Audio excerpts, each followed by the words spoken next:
How to file a 1099-Q on TurboTax.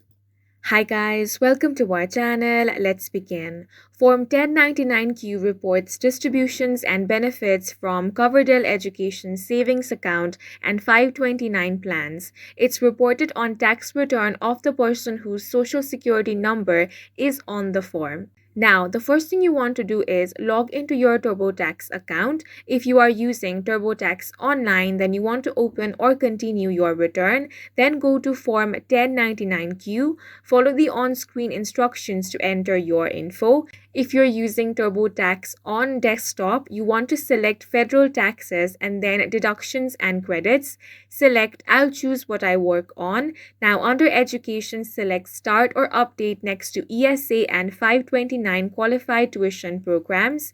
Now, follow the on-screen instructions to enter your info. And that's it for this video. If you found it helpful, please make sure to hit the like button and subscribe for more videos like this.